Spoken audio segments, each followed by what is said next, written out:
교수님 같은 분이 우리 태준이를 얼마나 좋아해 주시는데 네가 물러나는 게 당연한 거 아니야? 10년 시집살이를 해온 은미 앞에서 시어머니 박수님이 냉정하게 선언했습니다. 남편의 상간녀가 교수라는 이유로 며느리를 집에서 내쫓는 충격적인 순간이었습니다. 내일까지 짐 싸서 나가! 하지만 박수님은 몰랐습니다. 자신이 건드린 것이 무엇인지를. 평생 조용히 살아온 친정어머니가 딸의 눈물을 보고 무엇을 할 수 있는지를. 과연 다음 날부터 시작될 일들은? 시작하기 전에 무료로 눌러주시는 구독과 좋아요, 알림 설정은 똑순이 사랑방에 큰 힘이 됩니다.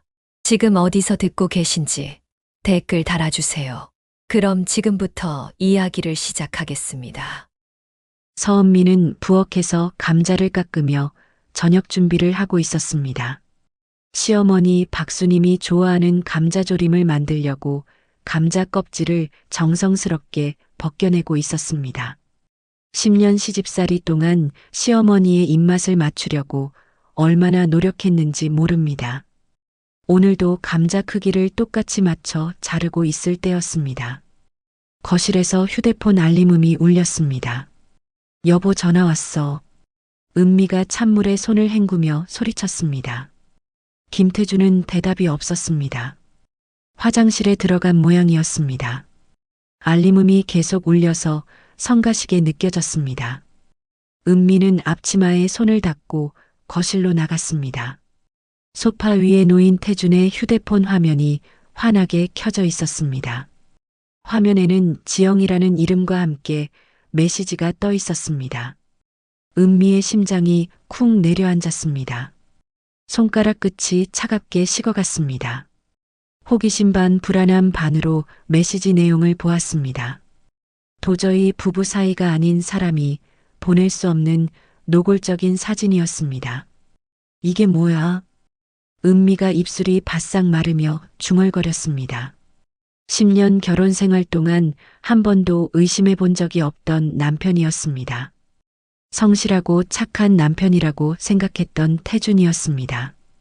휴대폰을 들고 멍하니 서 있는데 화장실 문이 열렸습니다. 여보, 뭐해? 태준이 화장실에서 나오며 물었습니다. 은미는 온몸이 떨리는 것을 느꼈습니다. 혼란스러운 마음을 추스르며 떨리는 손으로 휴대폰을 들어보였습니다. 이게 뭐야? 지영이가 누구야? 은미의 목소리가 작게 떨렸습니다. 태준의 얼굴이 순식간에 하얗게 변했습니다. 입술이 파르르 떨렸습니다. 당황한 기색을 감추려고 했지만 이미 늦었습니다.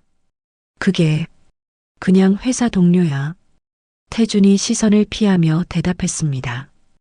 회사 동료가 이런 사진을 보내? 은미가 휴대폰 화면을 다시 보며 물었습니다. 눈물이 차오르기 시작했습니다. 가슴이 답답하고 숨쉬기가 어려웠습니다. 은미야, 오해야. 정말 아무것도 아니야. 태준이 다가오려 하자 은미가 뒤로 물러섰습니다. 남편의 거짓말이 더욱 화가 났습니다. 6개월째 만나고 있다고 나와 있어. 이것도 오해야? 은미가 휴대폰 화면의 메시지 날짜들을 가리키며 말했습니다. 6개월 동안 모르고 살았다는 사실이 더욱 충격적이었습니다. 태준은 할 말을 잃고 입만 벌리고 서 있었습니다. 대답해봐. 이 여자가 누구냐고. 은미가 참았던 감정이 폭발하며 소리쳤습니다. 10년 동안 한 번도 남편에게 소리를 지른 적이 없었는데 자신도 놀랐습니다. 그때 안방에서 박수님이 급하게 나왔습니다. 무슨 소리야? 왜 이렇게 시끄러워? 박수님이 잠옷 차림으로 나오며 짜증스럽게 말했습니다. 머리가 헝클어진 채로 팔짱을 끼고 서 있었습니다. 은미는 눈물을 흘리며 시어머니를 바라봤습니다. 10년 동안 믿었던 시어머니라면 자신을 도와줄 거라고 생각했습니다. 어머님, 태준이가 다른 여자를 만나고 있어요. 은미가 울먹이며 말했습니다. 박수님의 눈이 크게 떠졌습니다. 아들을 바라보며 입을 벌렸습니다. 뭐, 태준아, 이게 무슨 일이야? 박수님이 놀란 표정으로 물었습니다. 태준은 어머니 앞에서도 고개를 들지 못했습니다. 손가락을 비비작거리며 바닥만 바라봤습니다. 엄마, 미안해. 지영이라는 사람을 만나고 있었어. 태준이 모기 소리만큼 작게 말했습니다. 은미는 남편이 그렇게 쉽게 인정하는 것에 더욱 충격을 받았습니다.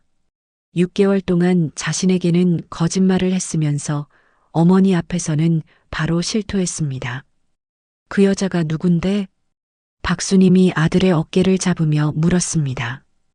은미는 시어머니가 아들을 혼낼 거라고 생각했습니다.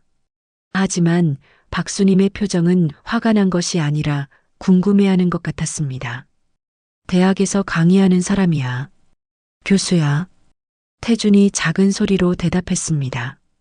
그 순간 박수님의 표정이 180도 바뀌었습니다. 은미는 시어머니가 자신을 위로해주거나 아들을 꾸짖을 거라고 생각했는데 예상이 빗나갔습니다. 교수라고? 박수님이 다시 물었습니다. 목소리에 관심이 섞여 있었습니다. 태준이 고개를 끄덕였습니다. 그럼 우리 며느리보다 훨씬 나은 분 아니야? 박수님이 당연하다는 듯이 말했습니다.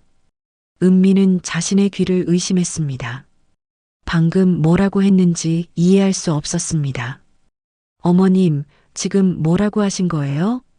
은미가 떨리는 목소리로 물었습니다.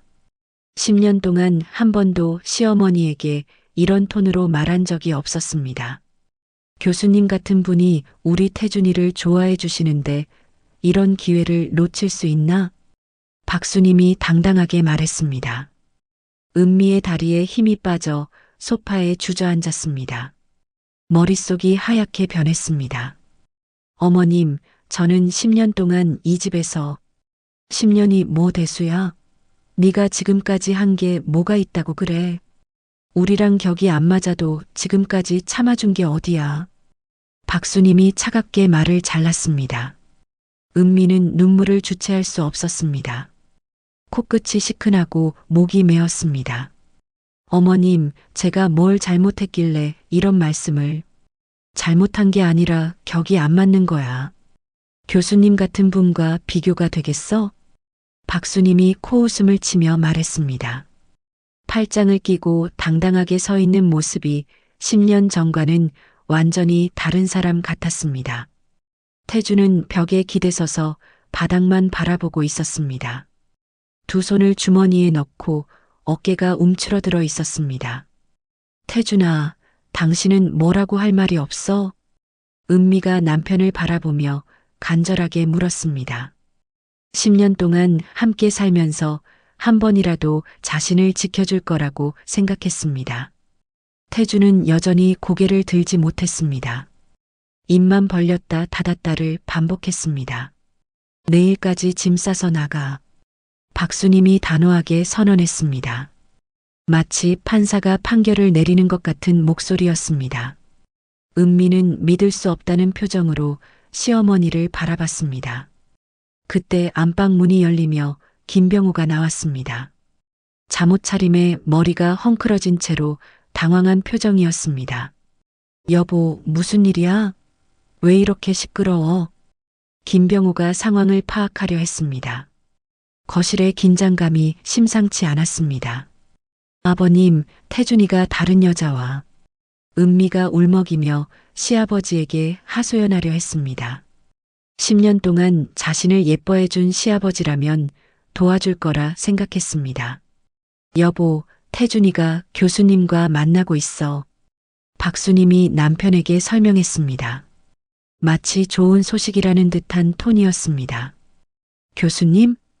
김병호가 상황을 이해하지 못했습니다. 대학에서 강의하시는 분이야. 우리 며느리보다 훨씬 나은 분이고. 그래도 여보, 은미는 10년을. 김병고가 조심스럽게 말을 꺼냈습니다. 며느리에 대한 최소한의 정을 보였습니다. 아버님, 은미가 희망을 품고 시아버지를 바라봤습니다. 10년이 뭐가 대수야?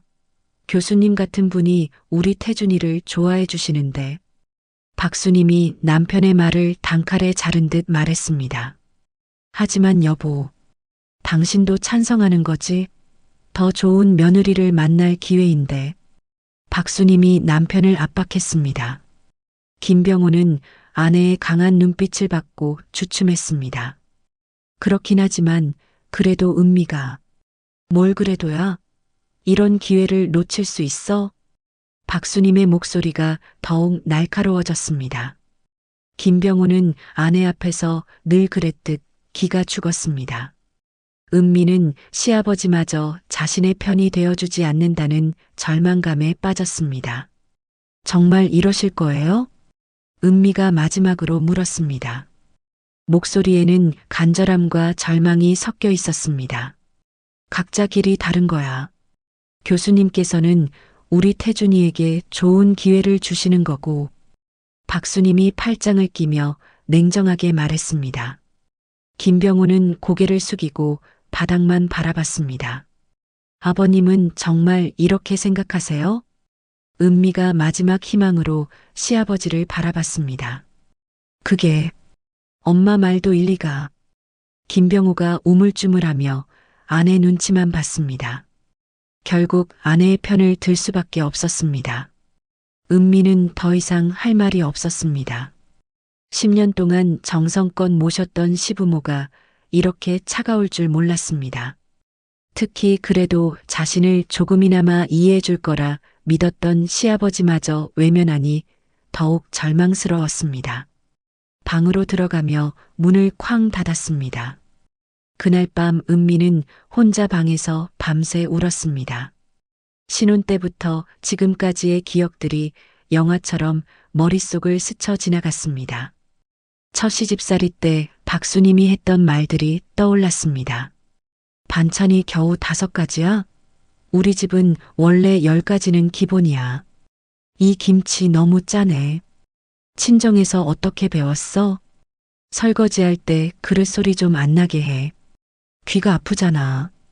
매일 아침 6시에 일어나서 시부모님 아침밥을 차려야 했습니다. 조금이라도 늦으면 새댁이 게을러서 어떡하나라는 핀잔이 돌아왔습니다. 친정 어머니가 해준 반찬을 가져왔을 때도 너희 친정 음식은 우리 입맛에 안 맞아라며 거들떠보지도 않았습니다. 친정에 가는 것도 마음대로 할 수 없었습니다. 명절도 아닌데 친정에 자주 가면 시댁을 우습게 보는 거야. 한 달에 한 번 가는 것도 눈치를 봐야 했습니다. 친정 어머니가 몸이 아프다고 해도 하루만 다녀와야지 며느리가 시댁을 비우면 안 되라며 재촉했습니다. 손님이 오면 혼자서 모든 준비를 해야 했습니다. 며느리가 있는데 내가 왜 해라며 박수님은 거실에서 TV만 봤습니다. 음식 준비부터 설거지까지 모두 은미의 몫이었습니다. 손님들이 며느리 참 잘 들였네라고 하면 그때서야 만족스러운 표정을 지었습니다. 옷 하나 사는 것도 자유롭지 못했습니다. 며느리가 너무 화려하게 입으면 경박해 보여. 그런 옷에 그렇게 돈을 써? 살림에 보태면 얼마나 좋겠어. 은미는 항상 수수한 옷만 입어야 했습니다. 가장 힘들었던 것은 아이가 없다는 핀잔이었습니다. 결혼한 지 벌써 몇 년인데 아직도 아이 소식이 없어? 병원에는 가봤어? 혹시 문제가 있는 건 아니야? 매달 그런 말들을 들어야 했고 그럴 때마다 태주는 아무 말도 하지 않았습니다. 시어머니 친구들이 놀러 오면 더욱 괴로웠습니다. 우리 며느리는 아직 어려서 음식 솜씨가 부족해. 친정에서 제대로 안 가르쳐 줬나 봐. 은미가 듣고 있는 앞에서 그런 말들을 서슴없이 했습니다. 10년 동안 단 한 번도 고맙다는 말을 들어본 적이 없었습니다. 무엇을 해도 당연하다는 표정이었고 조금이라도 부족하면 바로 지적이 들어왔습니다. 우리 집 며느리는 참 순해서 말을 잘 들어라며 남들 앞에서는 자랑했지만 집에서는 늘 부족하다고 했습니다. 명절마다 혼자서 모든 음식을 준비했던 일들이 떠올랐습니다. 새벽 4시부터 일어나서 혼자 제사 음식을 만들고 차례상을 차렸던 기억들이었습니다. 시어머니가 며느리가 정성이 부족하다고 핀잔을 주어도 참았던 일들이 생각났습니다. 그런 시어머니가 오늘은 교수라는 이유로 상간녀의 편을 들었습니다. 10년 동안 참아온 모든 것들이 한순간에 무너져 내렸습니다. 새벽 5시가 되자 은미는 결심을 했습니다. 옷장에서 옷가지를 꺼내기 시작했습니다. 10년 동안 모은 물건들이 생각보다 많지 않았습니다. 결혼할 때 가져온 옷들과 몇 가지 소품들 뿐이었습니다. 가방 3개면 충분했습니다. 나머지는 모두 이 집에서 산 것들이니 가져갈 이유가 없었습니다. 거실로 나가니 태준이 소파에 앉아 있었습니다. 밤새 잠을 못 잔 모양인지 눈이 빨갛게 부어 있었습니다. 머리가 헝클어지고 옷도 구겨진 채였습니다. 은미야. 태준이 일어서며 말했습니다. 하지만 더 이상 할 말은 없는 것 같았습니다. 은미는 태준을 바라보지도 않고 현관으로 향했습니다. 10년 동안 신었던 집 슬리퍼를 벗고 운동화를 신었습니다. 지금 선택에 대해 후회하지 않기를 바래. 은미가 차가운 목소리로 말하며 문 손잡이를 잡았습니다. 그때 박수님이 안방에서 나왔습니다. 머리를 대충 빗고 나와 은미를 내려다봤습니다. 가는구나. 그래, 잘 생각한 거야. 속이 다 시원하네. 박수님이 아무렇지도 않게 말했습니다. 마치 집을 나서는 게 당연하다는 표정이었습니다. 은미는 대답하지 않고 집을 나섰습니다. 이른 아침 찬 공기가 얼굴을 스쳤습니다. 10년 만에 이 집을 나서는 기분이 묘했습니다. 택시를 불러 친정 주소를 말했습니다.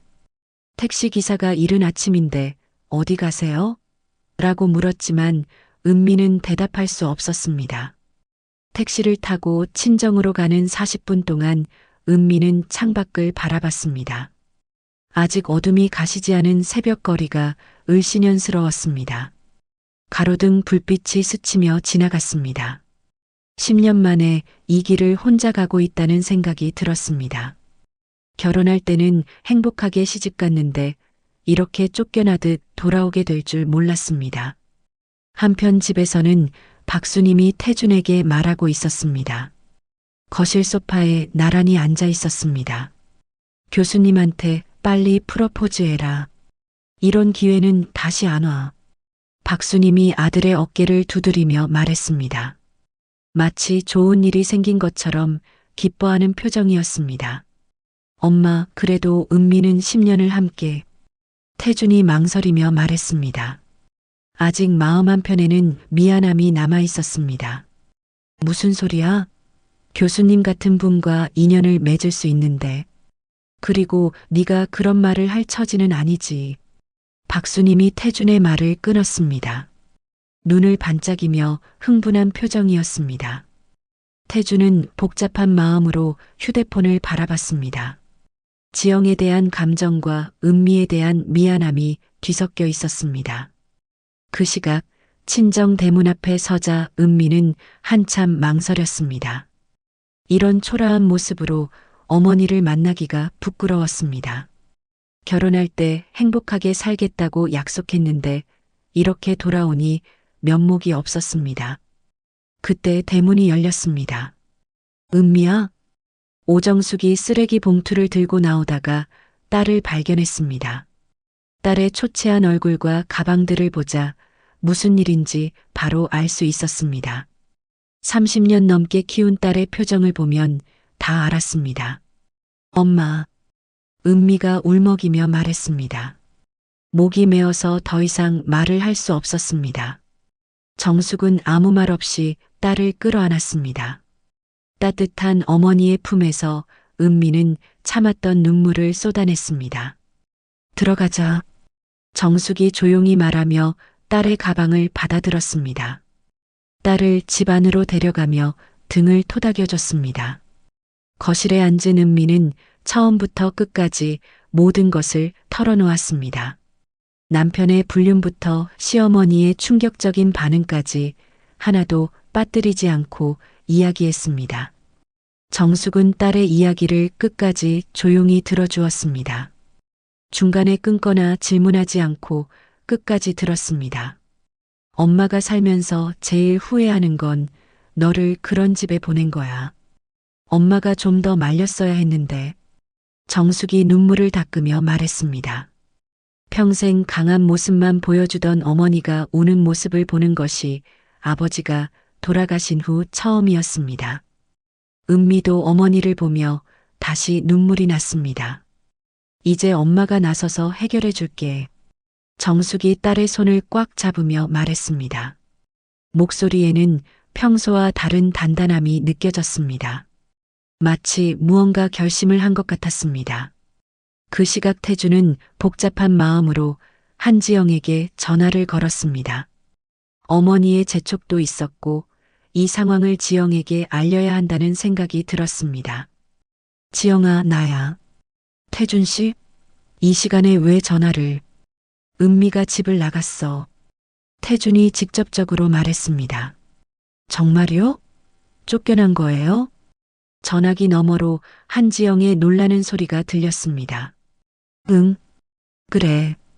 태준이 힘없이 대답했습니다. 이제 우리가 당당하게 만날 수 있는 거네요. 참, 제가 곧 정교수로 승진할 예정이에요. 지영이 기뻐하며 말했습니다. 마치 좋은 일이 생긴 것처럼 신나하는 목소리였습니다. 태주는 복잡한 심정으로 전화를 받고 있었습니다.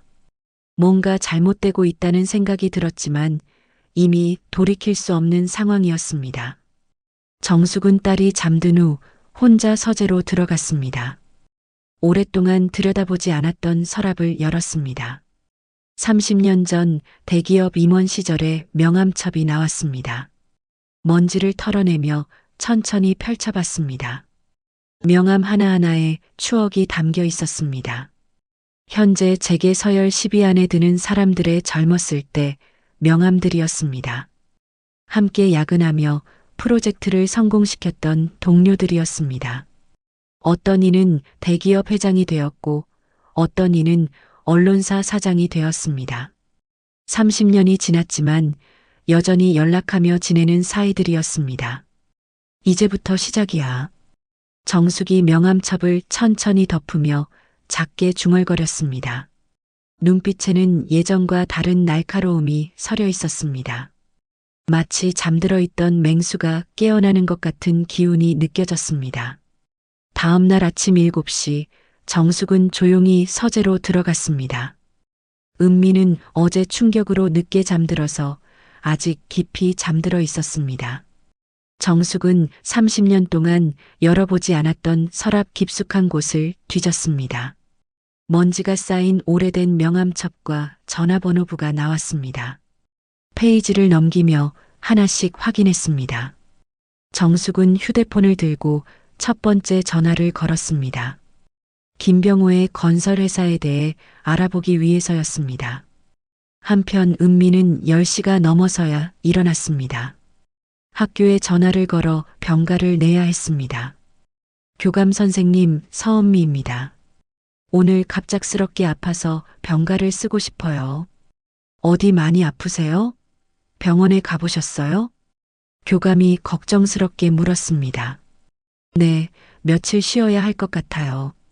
은미가 힘없이 대답했습니다. 사실 몸이 아픈 게 아니라 마음이 아팠지만 설명하기 어려웠습니다. 전화를 끊고 나서 은미는 거실 소파에 멍하니 앉아 있었습니다. 10년 결혼 생활이 하루아침에 무너진 현실이 아직도 믿어지지 않았습니다. 그때 휴대폰이 울렸습니다. 대학 동창 친구 미선이었습니다. 은미야, 무슨 일이야? 목소리가 이상해. 미선아. 사실은 은미가 친구에게 어제 일어난 모든 상황을 털어놓았습니다. 남편의 불륜부터 시어머니의 충격적인 반응까지 하나도 빠뜨리지 않고 이야기했습니다. 어머, 미친 사람들. 네가 지금까지 얼마나 잘해왔는데 그래. 그런데 혹시 그 여자 이름이 한지영이야? 미선이 놀라며 물었습니다. 응, 맞아. 어떻게 알았어? 은미야, 그 여자 우리 대학가에서 완전 유명한 사람이야. 기혼남들이랑 바람나기로 소문난 여자야. 미선이 충격적인 정보를 전해주었습니다. 뭐라고? 은미의 목소리가 떨렸습니다. 내가 대학 도서관에서 일하잖아. 교수들 사이에서 소문이 자자해. 한지영이란 여자가 여러 기혼 교수들과 동시에 만난다고. 미선이 자세히 설명해 주었습니다. 은미는 충격으로 말을 잇지 못했습니다. 은미야, 인터넷에 검색해봐. 분명히 관련 글들이 있을 거야. 미선이 조언해 주었습니다. 그 시각 정숙은 첫 번째 전화를 마치고 있었습니다. 상대방은 현재 대형 건설사 회장으로 있는 최 회장이었습니다. 최 회장님, 정숙입니다. 오랜만이죠? 아, 정숙 부장. 어쩐 일로 연락을. 최 회장의 목소리가 반가웠습니다. 안부나 여쭈으려고 전화했어요. 요즘 어떻게 지내세요? 정숙이 자연스럽게 운을 뗐습니다. 나야 뭐, 늘 바쁘게 살고 있지. 그런데 정숙 부장은 어떻게 지내고 있어? 딸 시집 보내고 조용히 지내고 있어요. 그런데 혹시 김병호라는 건설회사 사장 아세요? 정숙이 본론을 꺼냈습니다. 김병호? 아, 그 사람 알지. 우리 회사가 그 사람 아파트 단지 사업에 투자하고 있어. 최 회장이 대답했습니다. 정숙의 눈이 반짝였습니다. 그렇군요. 혹시 그분 어떤 사람인가요? 왜 갑자기 김병호에 대해 물어보지? 최 회장이 궁금해했습니다. 사실은 개인적인 문제가 좀 있어서요. 예정을 생각해서 부탁 하나만 들어주실 수 있나요? 정숙이 조심스럽게 말했습니다. 목소리에는 진지함이 깃들어 있었습니다. 한편 박수님은 태준과 함께 고급 레스토랑에 앉아 있었습니다. 한지영과의 첫 만남을 주선한 것이었습니다. 30분 전부터 와서 기다리고 있었습니다. 태준아, 교수님 오시면 정중하게 모셔야 돼. 박수님이 아들에게 당부했습니다. 평소보다 화장을 진하게 하고 좋은 옷을 차려입었습니다. 알겠어요, 엄마. 태준이 시계를 보며 답했습니다. 마음 한편으로는 은미에 대한 미안함이 있었지만 이미 돌이킬 수 없는 상황이었습니다. 그때 한지영이 레스토랑 문을 열고 들어왔습니다. 세련된 원피스를 입고 명품 가방을 들고 있었습니다. 박수님이 손을 흔들며 반겼습니다. 지영 교수님, 여기에요. 한지영이 테이블로 다가와 우아하게 인사했습니다. 안녕하세요. 한지영입니다. 아이고, 교수님. 제가 태준이 어머니 박수님입니다. 박수님이 일어나서 정중하게 인사했습니다. 태준 씨가 어머님 얘기를 많이 했어요. 뵙게 되어 영광입니다. 한지영이 능숙하게 말했습니다. 박수님의 얼굴이 환해졌습니다. 교수님, 앉으세요. 우리 며느리 자리에 앉으실 분이라고 생각하니까 정말 기뻐요. 박수님이 극진히 대접했습니다. 한지영은 속으로 비웃으며 겉으로는 겸손한 표정을 지었습니다. 어머님, 아직 그런 말씀하시기는. 아니에요, 교수님. 우리 태준이를 만나주셔서 영광이에요. 박수님이 계속해서 축혀 세웠습니다. 태준은 불편한 표정으로 앉아 있었습니다. 그런데 바로 그 시각, 정숙의 본격적인 계획이 시작되고 있었습니다. 최 회장과의 통화를 마친 정숙은 두 번째 전화를 걸고 있었습니다. 며칠 후 김병호는 사무실에서 직원들을 불러 모았습니다. 갑작스럽게 투자 철회 연락들이 들어오기 시작했기 때문이었습니다. 갑자기 이게 무슨 일이야? 김병호가 직원들에게 소리쳤습니다. 얼굴이 붉어져서 화가 많이 난 것이 보였습니다. 사장님, 대형 건설사 세 곳에서 동시에 투자 철회 연락이 왔습니다. 과장이 떨리는 목소리로 보고했습니다. 이유가 뭔데? 명확한 이유를 말해주지 않았습니다. 그냥 내부 사정이라고만. 과장이 고개를 숙이며 답했습니다. 김병호는 머리를 쥐어뜯었습니다. 30년 사업하면서 이런 일은 처음이야. 그 시각 은미는 집에서 컴퓨터 앞에 앉아 있었습니다. 미선의 조언에 따라 한지영에 대해 인터넷 검색을 하고 있었습니다. 검색 결과가 하나씩 나올 때마다 은미의 표정이 굳어졌습니다. 대학 커뮤니티 사이트에 한지영에 관한 글들이 여러 개 올라와 있었습니다. 기혼 교수들과 동시 교제하는 시간 강사라는 제목의 글도 있었습니다. 은미는 이 모든 내용들을 캡처해서 파일로 정리하기 시작했습니다. 이런 여자와 태준이가. 은미가 혼자 중얼거렸습니다. 분노와 허탈감이 동시에 밀려왔습니다. 그런데 더 충격적인 사실이 기다리고 있었습니다. 한지영이 실제로는 정교수가 아니라 시간 강사에 불과하다는 것이었습니다. 박수님이 그토록 좋아했던 교수님은 거짓이었습니다. 정숙은 이번에는 건설업계의 자재 공급업체 사장들에게 전화를 걸기 시작했습니다. 30년 전 함께 일했던 동료들이 지금은 각 분야에서 중요한 자리에 있었습니다. 윤 사장님, 오랜만입니다. 정숙입니다. 아, 정숙 씨. 정말 오랜만이네. 어떻게 지내고 있어? 잘 지내고 있어요. 그런데 부탁이 하나 있는데. 정숙이 조심스럽게 말을 꺼냈습니다. 무슨 부탁인데? 김병호 사장의 건설회사 아시죠? 그 회사와는 당분간 거래를 중단해 주시면 안 될까요? 정숙이 단호하게 말했습니다. 갑자기 왜? 무슨 일이 있었나? 윤 사장이 궁금해했습니다. 개인적인 문제가 있어요. 제가 보증하는 일이니까 믿고 따라주세요. 정숙의 목소리에는 평소와 다른 차가움이 서려 있었습니다. 정숙 씨가 그렇게 말한다면 알겠어. 내일부터 거래를 중단하지. 윤 사장이 승낙했습니다. 30년 전부터 정숙의 능력을 알고 있었기 때문에 의심하지 않았습니다. 한편 한지영은 대학 교수 휴게실에서 동료들에게 자랑하고 있었습니다. 곧 좋은 남자와 결혼할 것 같아요. 한지영이 기뻐하며 말했습니다. 어머, 누구예요? 여교수가 관심을 보였습니다. 건설회사 아들이에요. 어머니도 저를 정말 좋아하셔서 빨리 며느리로 맡고 싶다고 하세요. 한지영이 거짓말을 섞어가며 말했습니다. 하지만 정작 자신에 대한 소문들이 퍼지고 있다는 사실은 모르고 있었습니다. 며칠 후 김병호 회사에는 더 큰 악재가 찾아왔습니다. 주요 자재 공급업체들이 계약을 파기한다고 연락해 왔습니다. 김병호는 완전히 패닉 상태에 빠졌습니다. 박수님도 남편의 심각한 표정을 보고 불안해하기 시작했습니다. 여보, 회사에 무슨 일이 생긴 거야?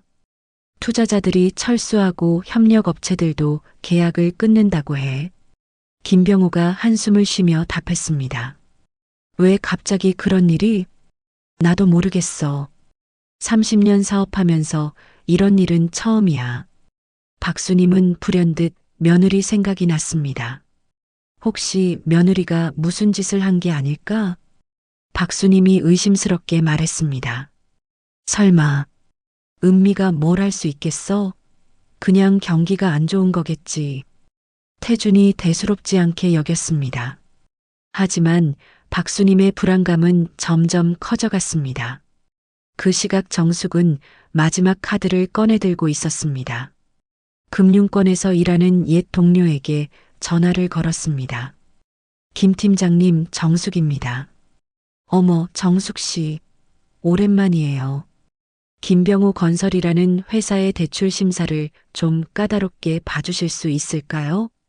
정숙이 직접적으로 부탁했습니다. 무슨 일인지는 묻지 않을게요. 정숙 씨가 부탁하는 일이니까 그렇게 하겠습니다. 김 팀장이 흔쾌히 승낙했습니다. 정숙은 모든 전화를 마치고 나서 은미에게 다가갔습니다. 딸이 컴퓨터 앞에서 한지영에 대한 자료들을 정리하고 있었습니다. 은미야, 뭐 하고 있어? 엄마, 한지영이라는 여자에 대해 알아보고 있어요. 정말 충격적이에요. 은미가 화면을 가리키며 말했습니다. 그래, 뭐가 나왔는데? 정숙이 관심을 보였습니다. 이 여자가 교수가 아니라 시간 강사예요. 그리고 여러 기혼남들과 동시에 만나고 다녔어요. 은미가 증거 자료들을 보여주었습니다. 정숙은 딸의 어깨에 손을 올리며 말했습니다. 잘 됐어. 이제 시작일 뿐이야. 정숙이 의미심장한 미소를 지으며 말했습니다. 엄마, 정말 뭔가 하고 계신 거예요? 은미가 궁금해하며 물었습니다. 진짜는 다음 주부터야. 걱정하지 마. 정숙이 딸을 안심시켰습니다. 눈빛에는 복수에 대한 확신이 가득했습니다. 그날 밤 김병호는 잠을 이루지 못했습니다. 회사 상황이 하루가 다르게 악화되고 있었습니다. 30년 동안 쌓아온 신뢰관계들이 하루아침에 무너지고 있었습니다. 도대체 누가 우리를 망하게 하려는 거야? 김병호가 혼자 중얼거렸습니다. 하지만 그 답을 알기에는 너무 늦었습니다. 정숙의 복수는 이미 시작되었고 이제 멈출 수 없는 상황이 되었습니다. 일주일 후 김병호는 사무실에서 은행 대출 담당자와 마주 앉아 있었습니다. 얼굴이 하얗게 질린 채로 서류를 바라보고 있었습니다. 30년 사업하면서 이런 굴욕을 당해본 적이 없었습니다. 김 사장님, 죄송하지만 대출 승인이 어렵겠습니다. 은행 대출팀장이 냉정하게 말했습니다. 김병호의 손이 떨렸습니다. 이유가 뭡니까? 저희 회사는 30년간 한 번도 연체한 적이 없는데요. 최근 투자 철회와 협력업체 이탈 등으로 신용도가 급락했습니다. 대출팀장이 서류를 정리하며 설명했습니다. 김병호는 머리를 감싸쥐었습니다. 그럼 우리 회사는 어떻게 하라는 겁니까? 다른 방법을 찾아보시기 바랍니다. 대출팀장이 일어서며 차가운 말을 남겼습니다. 김병호는 혼자 남아 한숨만 내쉬었습니다. 바로 그때 정숙의 집에서는 특별한 손님이 찾아와 있었습니다. 30년 전 함께 일했던 동료이자 현재 대형 언론사에서 경제부장으로 일하는 김 부장이었습니다. 정숙은 거실에서 김 부장을 반갑게 맞았습니다. 김 부장님, 정말 오랜만이에요. 정숙이 차를 따라주며 말했습니다. 정숙 씨, 전화로 부탁받은 그 일 말이야. 김 부장이 진지한 표정으로 운을 뗐습니다. 김병호 회사 기사를 준비하고 있는데 어떤 방향으로 써야 할까? 정숙은 잠시 생각에 잠겼습니다. 복수는 하되 너무 노골적으로 하면 안 된다는 생각이 들었습니다. 사실대로만 써주세요. 다만 타이밍은 제가 알려드릴게요. 알겠어. 그런데 정숙 씨, 개인적인 일이라고 했는데 김 부장이 궁금해하며 물었습니다. 제 딸이 그 집 며느리였어요. 과거형이죠. 정숙이 씁쓸하게 말했습니다. 김 부장은 무슨 일인지 대충 짐작할 수 있었습니다. 아, 그렇구나. 딸 일이라면 당연히 도와야지. 김 부장이 고개를 끄덕였습니다. 한편 은미는 어머니와 함께 서울의 한 고급 호텔 라운지에 앉아 있었습니다. 정숙의 또 다른 옛 동료인 이 사장을 만나기 위해서였습니다. 이 사장은 서울 강남 지역의 명문 사립초등학교 재단을 운영하고 있었습니다. 정숙 씨, 정말 오랜만이에요. 이 사장이 반갑게 인사했습니다. 정숙보다 2살 어렸지만 먼저 성공해서 후배들을 많이 도와주는 인물이었습니다. 이 사장님 바쁘신데 시간 내주셔서 감사해요. 정숙이 정중하게 인사했습니다. 이쪽이 딸이구나? 안녕하세요. 이 사장이 은미에게 친근하게 말했습니다. 안녕하세요. 서은미입니다. 은미가 어색하게 인사했습니다. 초등학교 교사인 자신이 이런 높은 분을 만나는 것이 부담스러웠습니다. 정숙 씨가 추천하는 선생님이라면 당연히 우리 학교로 모셔야죠. 이사장이 흔쾌히 말했습니다. 은미가 깜짝 놀랐습니다. 그런데 아직 제가 아무것도 말씀드리지 않았는데 정숙 씨가 미리 연락했어. 딸이 서울로 정근을 원한다고. 이사장이 웃으며 설명했습니다. 정숙이 미리 모든 걸 준비해뒀다는 사실에 은미는 감동했습니다. 언제부터 출근 가능하세요? 다음 달부터 가능합니다. 은미가 대답했습니다. 좋습니다. 내일 서류만 준비해서 보내주세요. 이사장이 단번에 결정했습니다. 30년 전 정숙의 능력을 알고 있었기 때문에 의심하지 않았습니다. 그 시각 한지영은 대학 화장실에서 동료 교수들의 대화를 엿듣고 있었습니다. 자신에 대한 이야기인 것 같아서 숨어서 들어보고 있었습니다. 한지영 그 여자 드디어 정체가 드러났네. 아니 정말 뻔뻔하게도 여러 교수들을 동시에 만났다니. 그것도 모두 기혼자들만 골라서 말이야. 두 교수의 대화가 화장실 문 너머로 들렸습니다. 한지영의 얼굴이 창백해졌습니다. 누가 이런 소문을 퍼뜨린 거야? 한지영이 속으로 중얼거렸습니다. 지금까지 조심스럽게 행동했다고 생각했는데 들통이 났습니다. 화장실에서 나온 한지영은 급하게 태준에게 전화를 걸었습니다. 태준 씨, 지금 어디예요? 회사에 있어. 왜? 태준이 피곤한 목소리로 답했습니다. 회사 상황이 어려워져서 연일 야근하고 있었습니다. 만날 수 있어요? 급한 일이 있어서. 지금은 어려울 것 같은데. 회사 사정이 안 좋아서. 태준이 난처해하며 말했습니다. 한지영의 목소리가 날카로워졌습니다. 당분간 만나지 말자는 거예요? 그런 게 아니라 정말 회사가 어려워서. 집안 사정이 어려우면 제가 도울 수도 있는데요. 한지영이 거짓말을 했습니다.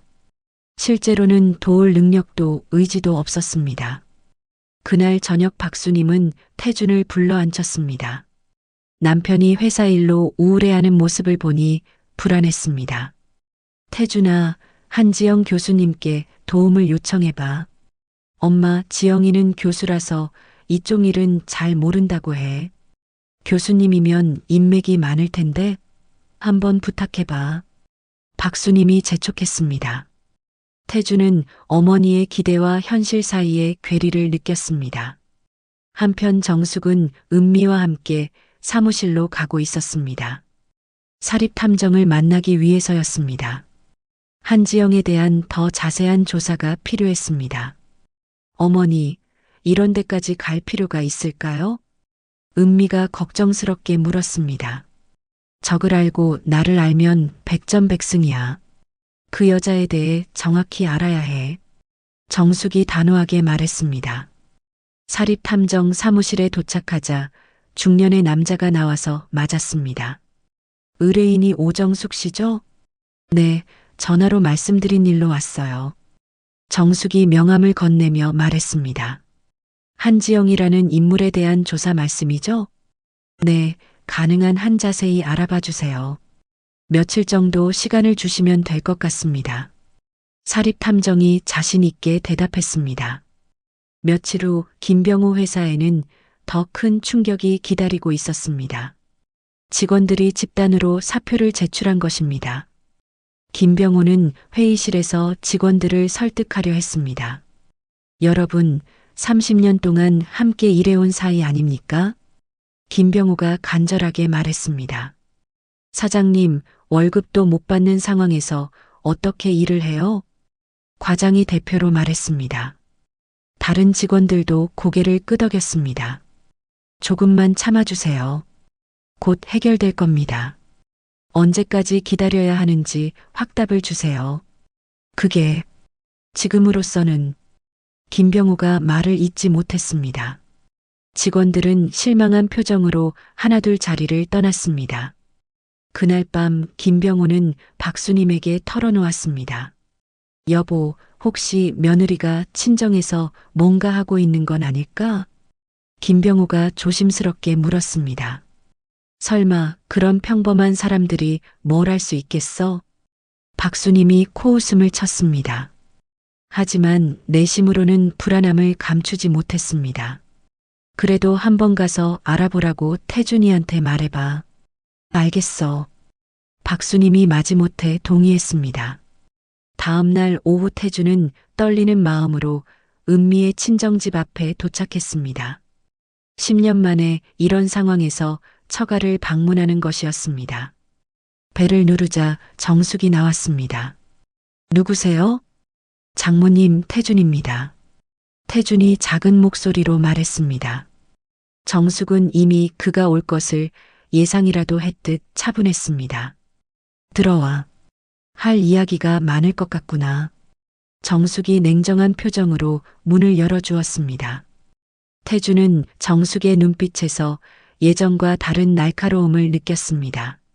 뭔가 큰 변화가 일어나고 있다는 것을 직감했습니다.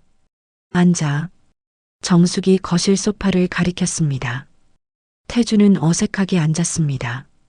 10년 동안 편하게 지냈던 장모가 이렇게 차갑게 느껴진 적이 없었습니다. 무슨 일로 왔니? 정숙이 정중하지만 거리감 있는 목소리로 물었습니다. 태준은 할 말을 잃고 입만 벌렸다 닫았다를 반복했습니다. 다음 날 오후 2시, 태준은 정숙의 차분하지만 위압적인 분위기에 압도당하며 거실 소파에 앉아 있었습니다. 평소 온화했던 장모가 이렇게 날카로울 줄 몰랐습니다. 정숙은 태준을 내려다보며 천천히 입을 열었습니다. 사위 덕분에 30년 만에 옛 동료들과 연락을 다시 하게 됐다. 정숙이 의미심장한 미소를 지으며 말했습니다. 태준의 등에 식은땀이 흘렀습니다. 장모님, 그게 무슨 말씀이신지. 다들 내 딸 이야기를 듣고 분노하더구나. 특히 김 회장은 정말 화를 많이 내시던데. 정숙이 차분하게 말했습니다. 태준은 김 회장이 누구인지 몰랐지만 심상치 않다는 것을 느꼈습니다. 정숙은 천천히 일어나서 거실벽으로 걸어갔습니다. 30년 전에 찍은 오래된 사진들이 걸려 있었습니다. 양복을 입은 젊은 남녀들이 함께 찍은 단체 사진이었습니다. 이분들이 누군지 아니? 정숙이 사진을 가리키며 물었습니다. 태준이 고개를 가로저었습니다. 현재 제게 서열 10위 안에 드는 분들이야. 모두 나와 함께 일했던 동료들이지. 정숙이 담담하게 말했습니다. 태준의 얼굴이 하얗게 변했습니다. 이분은 현재 대한건설 회장이고 이분은 미래일보 사장이야. 정숙이 사진 속 인물들을 하나씩 가리켰습니다. 태준은 그 이름들을 들으며 점점 작아졌습니다. 그리고 이분은 한국은행 부총재, 이분은 대성그룹 부회장이고, 장모님 설마. 태준이 떨리는 목소리로 말했습니다. 30년 전에는 모두 평범한 대리, 과장이었어.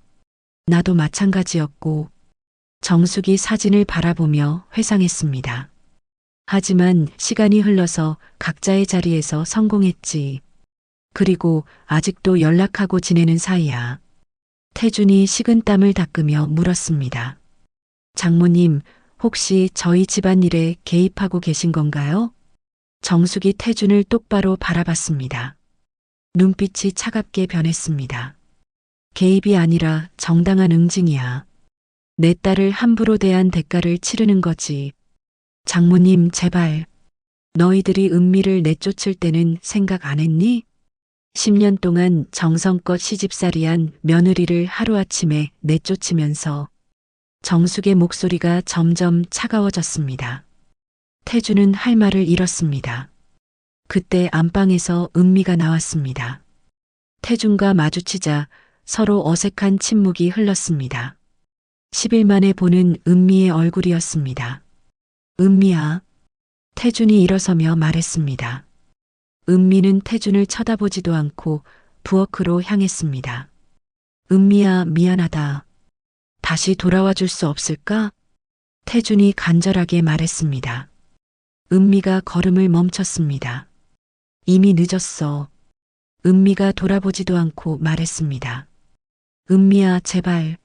내가 잘못했어. 난 새로운 삶을 선택했어. 서울로 갈 거야. 은미가 차갑게 말했습니다. 태준의 다리에서 힘이 빠졌습니다. 정숙이 서재에서 두꺼운 봉투를 가져왔습니다. 태준에게 건네며 말했습니다. 네가 만나고 있는 여자의 진짜 정체야. 태준이 떨리는 손으로 봉투를 받았습니다. 안에는 한지영에 대한 상세한 조사 자료가 들어 있었습니다. 교수는커녕 시간 강사도 겨우 하고 있어. 그것도 여러 대학을 전전하면서. 정숙이 차갑게 설명했습니다. 태준이 자료를 넘기며 읽어보니 충격적인 내용들이 가득했습니다. 그리고 네가 8번째 불륜 상대라는 것도 확인됐어. 이럴 수가. 태준이 중얼거렸습니다. 한지영이 자신에게만 특별하다고 생각했는데 착각이었습니다. 지영이가 저에게 거짓말을 했다는 건가요? 처음부터 끝까지 거짓말이었지. 은미가 부엌에서 나오며 말했습니다. 이제 알았어? 난 진작에 다 알고 있었어. 은미가 씁쓸한 웃음을 지었습니다. 태준은 자료를 보며 머리를 감쌌습니다. 김병호 회사는 이제 며칠 안에 완전히 무너질 예정이야. 정숙이 단호하게 말했습니다. 언론 보도도 준비되어 있고, 하지만 네가 진심으로 뉘우친다면. 정숙이 말을 흐렸습니다. 태준이 무릎을 꿇으며 매달렸습니다.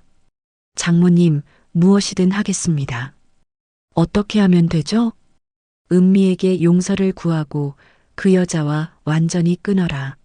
네, 그렇게 하겠습니다. 태준이 간절하게 대답했습니다. 하지만 은미가 고개를 저었습니다. 엄마, 저는 이미 결심했어요. 이혼하고 서울로 가기로 했어요. 은미가 단호하게 말했습니다. 태준의 얼굴이 절망으로 일그러졌습니다. 그렇다면 깨끗하게 정리하고 가야겠구나. 정숙이 딸의 의지를 존중하며 태준을 바라봤습니다. 은미야, 제발 한 번만 더 기회를 줘. 기회는 10년 동안 충분히 줬어. 몰라서 물어? 은미가 냉정하게 말했습니다. 태준은 절망적인 표정으로 물었습니다. 그럼 저희 가족은 어떻게 되는 거예요? 아버지 회사도 어머니도. 그건 너희들이 선택한 결과야. 정숙이 냉정하게 선을 그었습니다. 내 딸을 내쫓을 때 생각했어야지. 장모님, 정말 돌이킬 방법이 없나요? 이제 와서 후회해도 늦어. 정숙이 단호하게 말했습니다. 태준은 한참 동안 말을 잇지 못했습니다. 한지영과는 언제 끊을 거니? 지금 당장 가서 끊겠습니다. 그리고 은미에게 정식으로 사과해라. 네, 그렇게 하겠습니다. 태준이 고개를 숙였습니다. 하지만 이혼은 막을 수 없어. 정숙이 마지막 통보를 했습니다. 태준의 어깨가 무너져 내렸습니다. 그날 저녁 7시 태준이 집으로 돌아갔습니다. 박수님이 현관에서 기다리고 있었습니다. 어떻게 됐니? 뭔가 해결됐어? 박수님이 기대에 찬 목소리로 물었습니다. 태준은 힘없이 소파에 앉았습니다. 엄마, 큰일 났어요. 무슨 소리야? 장모님이 재계 인사들과 다 아는 사이예요. 태준이 떨리는 목소리로 말했습니다. 그게 무슨 소리야? 박수님이 이해하지 못했습니다. 30년 전에 대기업 임원이셨어요. 지금 회장들과 다 동기예요. 설마. 박수님의 얼굴이 창백해졌습니다. 우리 회사가 망하는 것도 다 장모님이 한 일이에요. 그럴 리가 없어. 그냥 평범한 아줌마인데. 박수님이 믿고 싶지 않아 했습니다. 엄마, 이것 좀 보세요. 태준이 한지영 조사 자료를 보여줬습니다. 박수님이 자료를 보더니 경악했습니다. 이게 뭐야? 교수가 아니라고? 시간 강사도 겨우 하고 있어요. 그것도 여러 남자들과 동시에 만나면서 내가 무슨 짓을 한 거야? 박수님이 자료를 떨어뜨리며 중얼거렸습니다. 처음으로 사태의 심각성을 깨달았습니다. 엄마가 그렇게 좋아했던 교수님이 이런 여자였어요. 이럴 수가, 정말 이럴 수가. 박수님이 머리를 감싸쥐었습니다. 그리고 은미는 이혼하겠다고 해요. 안 돼. 그건 안 돼. 박수님이 소리쳤습니다. 이미 늦었어요, 엄마. 모든 게 끝났어요. 태준이 절망에 빠진 목소리로 말했습니다. 내가 며느리한테 가서 사죄할게. 소용없어요. 이미 마음을 정했어요. 박수님은 이제서야 자신이 얼마나 큰 실수를 했는지 깨달았습니다. 10년 동안 정성껏 시집살이한 며느리를 하루아침에 내쫓은 것을, 그리고 그 며느리의 어머니가 어떤 사람인지도 모르고, 아버지는 뭐라고 하셔? 아직 말 안 했어요. 어떻게 말하지? 회사도 망하고 며느리도 잃고. 박수님이 절망에 빠져 중얼거렸습니다. 태준도 마찬가지로 앞이 막막했습니다. 그날 밤 김병우가 퇴근해서 집에 들어왔습니다. 얼굴이 수척해져서 10년은 늙어 보였습니다. 여보, 회사는 어떻게 됐어? 박수님이 조심스럽게 물었습니다. 망했어. 완전히 망했어. 김병우가 소파에 주저앉으며 말했습니다. 내일 직원들 월급도 못 줘. 30년 만에 이런 굴욕을. 김병우가 한숨을 내쉬었습니다. 박수님은 남편에게 진실을 말해야 할지 고민했습니다. 하지만 지금 상황에서는 더 큰 절망만 줄 것 같았습니다. 모든 것이 자신의 잘못된 판단 때문이라는 사실을, 그리고 이제는 돌이킬 수 없다는 사실을 박수님은 뼈저리게 깨달았습니다. 이혼 재판 당일 오전 10시, 은미는 정숙과 함께 가족법원에 나타났습니다. 정숙이 준비해준 검은색 정장을 입고 당당한 모습이었습니다. 10일 전까지만 해도 초라하게 집에서 쫓겨났던 며느리는 이제 없었습니다. 반대편에는 태준과 김병우 부부가 앉아 있었습니다. 모두 초췌한 모습으로 고개를 숙이고 있었습니다. 특히 김병우는 회사 부도 위기로 인해 10년은 늙어 보였습니다. 재판부 입장하겠습니다. 법원 직원이 알렸습니다. 모두가 일어서서 판사를 맞았습니다. 서은미 씨와 김태준 씨의 이혼 사건을 시작하겠습니다. 판사가 엄숙하게 말했습니다. 은미의 변호사가 일어섰습니다. 재판장님, 피고 김태준은 한지영이라는 여성과 6개월간 불륜 관계를 유지했습니다. 변호사가 증거 자료들을 제출했습니다. 태준의 휴대폰 메시지와 만남 장소 영수증 등이 포함되어 있었습니다. 또한 피고의 어머니 박수님은 원고를 집에서 강제로 내쫓았습니다. 그런 사실이 있었나요? 판사가 태준에게 물었습니다. 네, 사실입니다. 태준이 작은 목소리로 인정했습니다. 변명할 여지가 전혀 없었습니다. 10년간 성실하게 가정을 꾸려온 원고에게 이는 심각한 정신적 피해를 주었습니다. 은미의 변호사가 계속 설명했습니다. 따라서 이혼에 따른 모든 책임은 피고 측에 있음을 명확히 하는 바입니다. 태준의 변호사도 일어섰습니다. 재판장님, 피고도 자신의 잘못을 깊이 반성하고 있습니다. 하지만 이미 원고의 마음은 돌이킬 수 없는 상황입니다. 판사가 잠시 서류를 검토한 후 말했습니다. 피고 김태준의 불륜 사실이 명확히 증명되었고 시가족의 부당한 처사도 확인됩니다. 따라서 이혼을 허가하며 모든 책임은 피고 측에 있음을 인정합니다. 판결이 내려지자 은미는 안도의 숨을 쉬었습니다.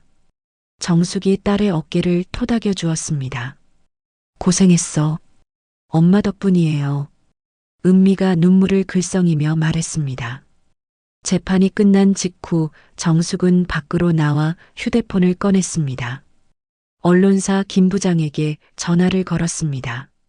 김 부장님, 이제 기사를 내보내도 됩니다. 알겠어. 오늘 오후에 일면 톱으로 나갈 예정이야. 고마워요. 정숙이 전화를 끊으며 만족스럽게 미소 지었습니다.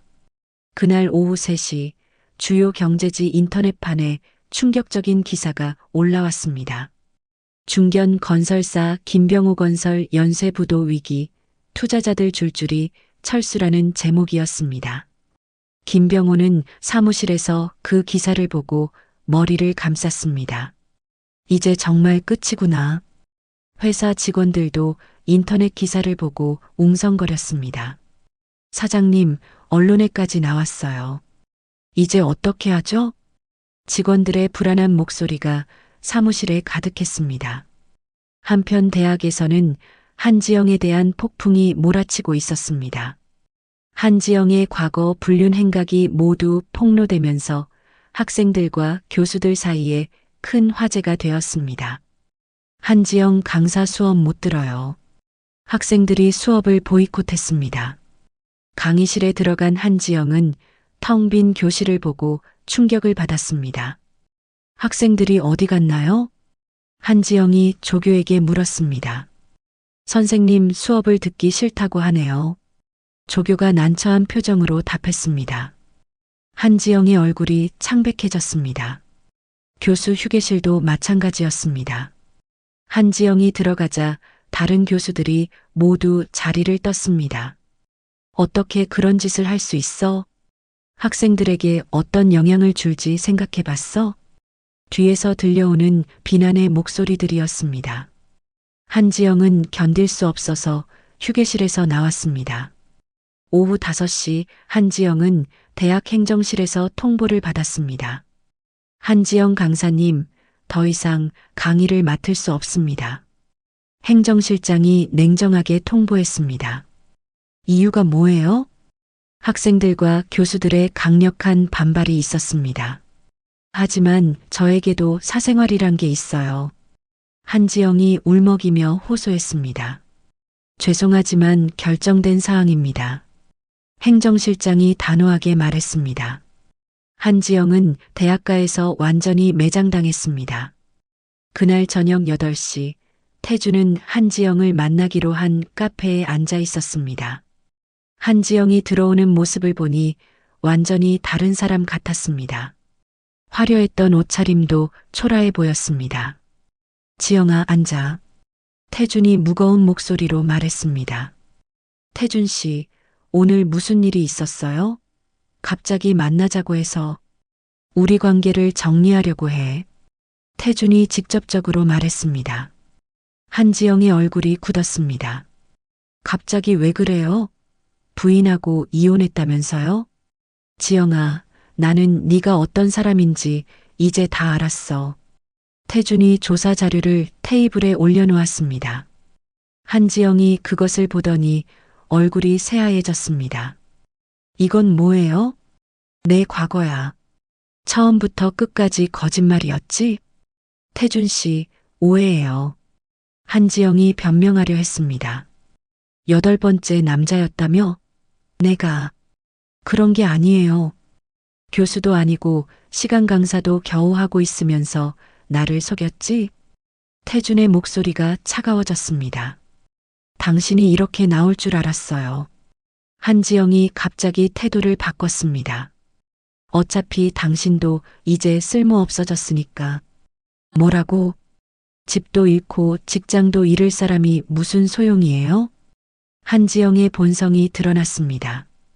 그동안 얼마나 계산적이었는지 알 수 있었습니다. 정말 그렇게 생각했던 거야? 당연하죠. 진심이었다고 생각했어요? 한지영이 냉소적으로 웃었습니다. 태주는 자신이 얼마나 바보였는지 깨달았습니다. 그럼 이제 우리는 끝이네. 그렇죠. 깨끗하게 끝내요. 한지영이 일어서며 말했습니다. 10년 결혼 생활을 망가뜨린 것이 이런 여자였다는 사실에 태주는 허탈했습니다. 그 시각 김병호의 회사는 마침내 법정관리 신청을 하게 되었습니다. 30년간 일궈온 사업이 하루아침에 무너진 것이었습니다. 김병호는 사무실에서 마지막 정리를 하며 눈물을 흘렸습니다. 30년이 이렇게 끝나는구나. 직원들도 하나둘 짐을 싸서 떠났습니다. 한때 활기찼던 사무실이 텅 빈 공간이 되었습니다. 오후 9시 박수님은 남편의 상태를 걱정하며 병원에서 기다리고 있었습니다. 김병호가 충격으로 쓰러져서 응급실에 실려온 것이었습니다. 환자 보호자 되시나요? 의사가 박수님에게 다가왔습니다. 네, 아내입니다. 과로와 스트레스로 인한 일시적 기절입니다. 며칠 안정을 취하시면 괜찮을 겁니다. 다행이네요. 박수님이 안도의 숨을 쉬었습니다. 하지만 마음은 편하지 않았습니다. 모든 것이 자신의 잘못이라는 생각에 괴로웠습니다. 병원에서 나온 박수님은 은미에게 전화를 걸었습니다. 떨리는 손으로 번호를 눌렀습니다. 며느라. 박수님의 목소리가 울먹였습니다. 어머님, 무슨 일이세요? 은미가 차갑게 답했습니다. 제발 용서해다오. 내가 잘못했다. 어머님도 이제 그 대가를 치르시는 거예요. 은미가 냉정하게 말했습니다. 며느라, 정말 돌이킬 수 없니? 이미 늦었어요. 은미가 전화를 끊었습니다. 박수님은 병원 복도에서 혼자 울었습니다. 그날 밤 정숙과 은미는 서울의 새 아파트를 보러 갔습니다. 한강이 보이는 25평 아파트였습니다. 정숙이 미리 계약해둔 곳이었습니다. 어때? 마음에 들어? 정숙이 딸에게 물었습니다. 너무 좋아요, 엄마. 은미가 환한 미소를 지었습니다. 거실 창문으로 보이는 한강의 야경이 아름다웠습니다. 여기서 새로운 시작을 하렴. 정숙이 딸의 어깨를 감싸며 말했습니다. 엄마가 모든 걸 준비해뒀으니 걱정하지 마. 정말 고마워요. 은미가 어머니를 꼭 껴안았습니다. 10일 전의 절망은 이제 완전히 사라졌습니다. 다음 날 아침 은미는 새 학교에 첫 출근했습니다. 강남의 명문 사립초등학교는 시설도 좋고 분위기도 밝았습니다. 서은미 선생님 오셨네요. 환영합니다. 교감이 따뜻하게 맞아주었습니다. 잘 부탁드립니다.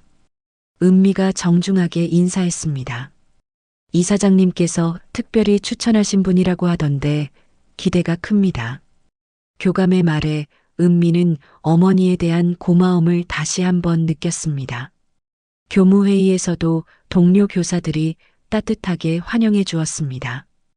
여기서는 정말 새로운 사람이 될 수 있을 것 같아요. 은미가 오랜만에 밝은 표정을 보였습니다. 10년 만에 진짜 자유로워진 기분이었습니다. 그날 저녁 정숙과 은미는 새 아파트 거실에서 차를 마셨습니다. 이제 진짜 우리 인생이 시작이야. 정숙이 만족스럽게 말했습니다. 네, 엄마 덕분이에요. 은미가 환한 미소를 지었습니다. 창밖으로 보이는 서울의 야경이 희망차게 느껴졌습니다. 한편 그 시각 한지영은 원룸에 혼자 앉아 있었습니다. 모든 것을 잃은 현실이 아직도 믿어지지 않았습니다. 대학에서 쫓겨나고 태중과도 헤어진 상황에서 분노만이 남아 있었습니다. 이대로 당할 수는 없어. 한지영이 이를 악물며 중얼거렸습니다. 컴퓨터를 켜고 인터넷 검색을 시작했습니다. 정숙과 은미에 대한 정보를 찾기 시작한 것이었습니다. 몇 시간의 검색 끝에 은미의 새 직장을 알아냈습니다. 강남의 사립초등학교였습니다. 한지영의 입가에 섬뜩한 미소가 떠올랐습니다. 복수해야 해. 저 사람들 때문에 내 인생이 망가졌어. 한지영이 복수 계획을 세우기 시작했습니다. 첫 번째 목표는 은미의 새 직장이었습니다.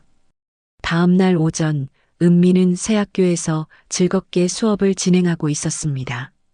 아이들이 밝게 웃으며 수업에 참여하는 모습이 행복했습니다. 10년 만에 이렇게 자유로운 기분을 느꼈습니다. 선생님, 오늘 수업 재밌어요. 한 학생이 환하게 웃으며 말했습니다. 그래. 선생님도 너희들과 수업하는 게 정말 좋아. 은미가 학생들을 바라보며 답했습니다. 이런 순간들이 새로운 삶의 희망이었습니다. 하지만 수업이 끝난 후 교무실로 돌아오니 분위기가 어색했습니다. 동료 교사들이 은미를 보며 수군거렸습니다. 은미 선생님, 교감실로 오라고 하네요. 선배 교사가 조심스럽게 말했습니다. 은미는 무슨 일인지 몰라서 당황했습니다. 교감실에 들어가니 교감이 심각한 표정으로 앉아 있었습니다. 책상 위에는 익명의 편지가 놓여 있었습니다.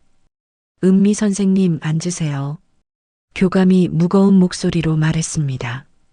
은미가 의자에 앉아 교감이 편지를 보여줬습니다. 혹시 이전 학교에서 문제가 있었나요? 무슨 문제 말씀이신지 은미가 당황하며 물었습니다. 익명의 제보가 들어왔어요. 서은미 교사가 과거 학교에서 부정행위를 했다는 내용입니다. 교감이 편지 내용을 읽어줬습니다. 은미의 얼굴이 창백해졌습니다. 그런 일은 절대 없었습니다. 은미가 단호하게 부인했습니다. 물론 선생님을 믿습니다. 하지만 제보가 구체적이라서 확인이 필요해요. 누가 이런 거짓말을? 은미가 떨리는 목소리로 말했습니다. 한지영의 짓이라는 것을 직감했습니다. 한편 정숙도 비슷한 상황에 처해 있었습니다. 30년 전 함께 일했던 동료 중 일부에게 익명 편지가 도착했습니다. 정숙이 개인적인 원한으로 직권을 남용했다는 내용이었습니다. 최 회장이 정숙에게 전화를 걸었습니다. 정숙 씨, 좀 이상한 편지를 받았는데. 무슨 편지 말씀이세요? 정숙이 불안한 마음으로 물었습니다. 자니가 김병우 건설 일로 우리를 이용했다는 내용이야. 최 회장의 목소리에 의구심이 섞여 있었습니다. 회장님, 그런 게 아닙니다. 제가 직접 설명드릴게요. 혹시 무리한 부탁을 한 게 아니야? 아닙니다. 정당한 이유가 있었어요. 정숙이 다급하게 해명했습니다. 하지만 최 회장의 목소리는 예전처럼 따뜻하지 않았습니다. 그날 저녁 한지영은 더 큰 계획을 실행에 옮겼습니다. 자신의 과거 불륜 상대들을 모두 찾아가기 시작한 것이었습니다. 첫 번째로 찾아간 것은 대학 교수 한 명이었습니다. 교수님, 정말 오랜만이에요. 한지영이 애교 섞인 목소리로 말했습니다. 지영 씨? 갑자기 왜? 교수가 당황하며 주변을 살펴봤습니다. 부인이 볼까봐 불안했습니다. 교수님, 저희 일이 부인에게 들통났어요. 한지영이 거짓말을 했습니다. 뭐라고? 교수의 얼굴이 하얗게 변했습니다. 정숙이라는 여자가 부인에게 모든 걸 폭로했어요. 그럴 리가. 내 아내는 아무것도 모르는데. 아직은 그럴지도 모르죠. 하지만 곧 알게 될 거예요. 한지영이 교수의 불안을 부추겼습니다. 도대체 그 여자가 누구야? 서은미라는 여자의 어머니예요. 아주 무서운 사람이더라고요. 한지영이 정숙에 대한 거짓 정보를 흘렸습니다. 교수는 점점 분노가 치밀어 올랐습니다. 그 여자 때문에 내 가정이 위험해진다는 거야? 그렇죠.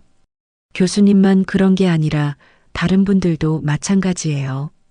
한지영이 계속 부추겼습니다. 교수는 완전히 속아 넘어갔습니다. 이런 식으로 한지영은 과거 불륜 상대 4명을 모두 찾아다녔습니다. 모두에게 같은 거짓말을 했습니다. 정숙이 자신들의 불륜을 부인들에게 폭로했다고. 며칠 후 저녁 9시 정숙과 은미가 새 아파트에서 저녁을 먹고 있었습니다. 평화로운 일상이었습니다. 은미가 학교에서 있었던 일을 어머니에게 이야기하고 있었습니다. 엄마, 오늘 아이들이 정말 귀여웠어요. 그래, 새 학교 생활이 만족스럽구나. 정숙이 흐뭇하게 답했습니다.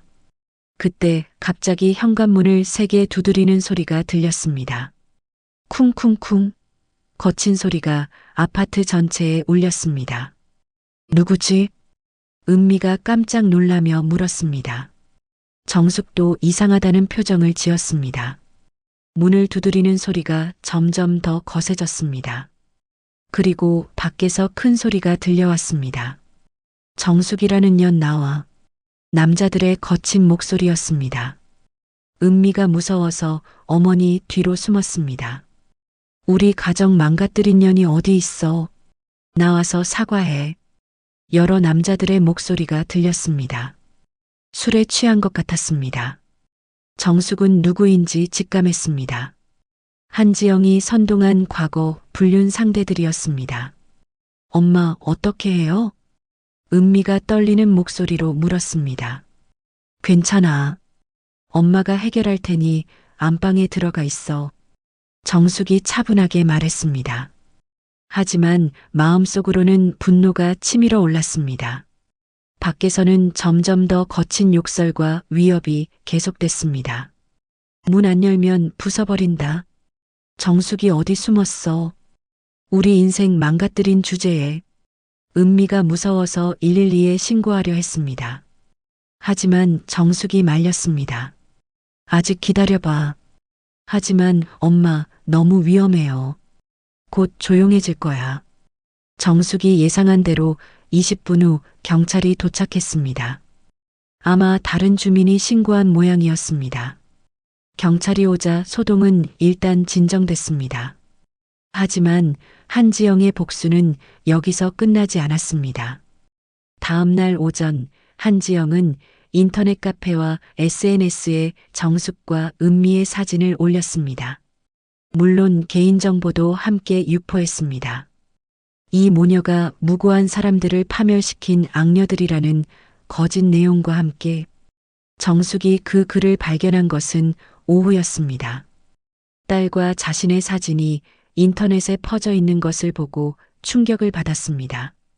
이젠 정말 참을 수 없어. 정숙이 이를 악물며 중얼거렸습니다. 30년 경력의 엘리트답지 않게 감정이 끌어올랐습니다. 은미의 학교 상황도 악화됐습니다. 인터넷에 퍼진 글 때문에 학부모들이 불안해하기 시작했습니다. 교감이 다시 은미를 불렀습니다. 은미 선생님, 죄송한데 당분간 수업을 쉬는 게 어떨까요? 무슨 말씀이세요? 은미가 놀라며 물었습니다.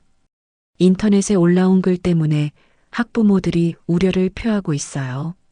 그 글은 모두 거짓말이에요. 물론 그렇다고 생각합니다. 하지만 사태가 진정될 때까지 교감이 난처해하며 말했습니다. 은미는 절망적인 기분이었습니다. 집에 돌아온 은미가 정숙에게 상황을 이야기했습니다. 엄마, 학교에서 당분간 쉬라고 해요. 그 여자가 너무 심하게 나오는군. 정숙의 눈빛이 차갑게 변했습니다. 엄마, 어떻게 할까요? 이제 더 이상 참을 수 없다. 정숙이 단호하게 말했습니다. 한지영을 완전히 처리하기 위한 마지막 계획을 세워야겠어. 마지막 계획이요? 그래. 이번에는 법적으로 완전히 매장시키겠어. 정숙이 결심에 찬 표정을 지었습니다. 더 이상 관대함은 없었습니다. 딸이 위험에 처한 상황에서 정숙의 진짜 실력이 발휘될 시간이 왔습니다. 그날 밤 정숙은 컴퓨터 앞에 앉아서 계획을 세웠습니다. 한지영의 허위사실 유포, 명예훼손, 사생활 침해 등 모든 범죄 행위를 정리했습니다. 그리고 각 분야의 전문가들에게 연락하기 시작했습니다. 이제 진짜 전쟁이야. 정숙이 낮게 중얼거렸습니다. 30년 전 대기업에서 단련된 냉철함이 다시 살아났습니다. 한지영은 자신이 누구를 건드렸는지 곧 알게 될 것이었습니다. 다음 날 아침 8시 정숙은 강남의 대형 법무법인을 찾았습니다. 30년 전 함께 일했던 동료의 소개로 만나게 된 변호사였습니다. 정숙은 한지영이 저지른 모든 증거 자료를 가방에 챙겨왔습니다. 변호사님, 한지영의 허위사실 유포와 명예훼손에 대한 형사 고발을 하려고 합니다. 정숙이 차분하지만 단호하게 말했습니다. 변호사가 자료들을 검토하더니 고개를 끄덕였습니다. 충분히 가능합니다. 사이버 명예훼손, 개인정보 무단 공개, 허위사실 유포 등 여러 죄목이 성립되네요. 동시에 손해배상 소송도 준비해 주세요. 알겠습니다. 정신적 피해와 사회적 신용도 하락 등으로 상당한 배상이 가능할 것 같습니다. 변호사가 자신 있게 답했습니다. 정숙이 만족스럽게 고개를 끄덕였습니다. 이번에는 법적으로 완전히 매장시키겠어요. 의뢰인께서 준비하신 증거가 워낙 완벽해서 승소 가능성이 매우 높습니다. 법무법인을 나온 정숙은 곧바로 두 번째 계획을 실행했습니다. 30년 전 동료 중 현재 사이버 수사대 팀장으로 있는 박 팀장에게 전화를 걸었습니다. 팀장님, 정숙입니다. 오랜만이죠? 어머, 정숙 씨. 정말 오랜만이네. 어떻게 지내고 있어? 박 팀장의 목소리가 반가웠습니다. 팀장님, 이런 일로 연락드려 죄송한데 제 딸이 위험합니다. 정숙의 목소리가 간절했습니다. 무슨 일인데? 자세히 말해봐. 한지영이라는 여자가 인터넷에 제 딸과 저에 대한 허위 정보를 유포하고 있어요. 정숙이 상황을 자세히 설명했습니다. 박 팀장이 진지하게 들었습니다. 사이버 명예훼손이네. 바로 수사에 착수할게. 정말 고맙습니다. 정숙 씨가 부탁하는 일인데 당연히 해야지. 박 팀장이 흔쾌히 승낙했습니다. 그날 오후 2시 사이버 수사대에서는 한지영의 온라인 활동을 추적하기 시작했습니다. 전문 수사관들이 IP 주소와 접속 기록들을 분석했습니다. 이 계정에서 올린 글들이 모두 동일한 IP에서 작성됐네요. 수사관이 박 팀장에게 보고했습니다. 허위사실 유포와 개인정보 무단 공개가 명확하게 확인됩니다. 좋아. 체포영장 신청하고 바로 검거해. 박 팀장이 지시했습니다. 다음 날 오전 11시 한지영은 원룸에서 또 다른 악성 글을 올리고 있었습니다. 정숙과 은미에 대한 거짓 정보를 더 확산시키려는 계획이었습니다. 그때 원룸 문이 요란하게 울렸습니다. 경찰입니다. 문 열어주세요. 한지영이 깜짝 놀라 문 쪽을 바라봤습니다. 한지영 씨죠? 사이버 명예훼손 혐의로 체포하겠습니다. 경찰이 체포영장을 보여주며 말했습니다. 한지영의 얼굴이 창백해졌습니다. 이럴 수 없어. 내가 뭘 잘못했다는 거야. 한지영이 발악하며 소리쳤습니다. 허위사실 유포, 개인정보 무단 공개, 사이버 명예훼손 등의 혐의입니다. 경찰이 차분하게 설명했습니다. 나는 진실을 말한 것뿐이야. 법정에서 해명하시기 바랍니다. 한지영은 수갑을 차고 경찰차에 끌려갔습니다. 모든 증거가 너무 명확해서 변명할 여지가 없었습니다. 그 시각 정숙은 한지영의 과거 불륜 상대들을 직접 만나고 있었습니다.